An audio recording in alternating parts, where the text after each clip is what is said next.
So this video was sent to me by South Africa. And first of all, I want to thank you for deeming me or responsible enough or trusting me enough to send me this so that I can address the issue. Thank you once again. So first of all, this video shows a Nigerian trading on a pavement, right? Clearly written, no trading. There was a sign there, and this contravenes to the South African bylaws. Now it turns out that this Nigerian, as usual, exploited the corrupt parts of establishing things. Because when you come to a society, obviously there will be people that are not so mentally strong. And that's the kind of things that Nigerians like. They come to your society, the first thing they try to observe is where there are vulnerabilities. And by vulnerability means people that are able to take their money and allow them to effect or implement corrupt practices. The first thing they come around is exploiting your division, exploiting your corruption, and exploiting any form of thing that is uncanny or inimical to the bylaws of a society. But here is something I have to tell a lot of South Africans, and this South African government could take some things from Nigerians and give them permission to exist in South Africa. Here is what I'll tell you.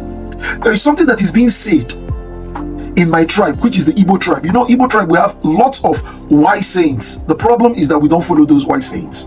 We don't follow them at all. Now, there's a thing that goes this way. Before you take something from a man, you have to understand where that man comes from.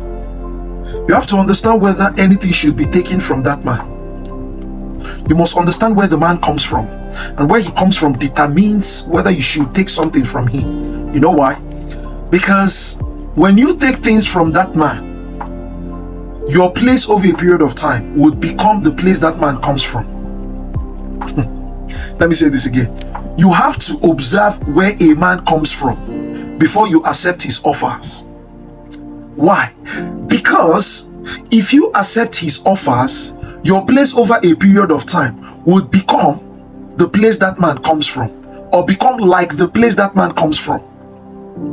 You cannot take things from Nigerians, because in a while South Africa will turn to Nigeria. And ladies and gentlemen, as a Nigerian in Nigeria that grew up in Nigeria, I can tell you for sure that Nigeria is a mess.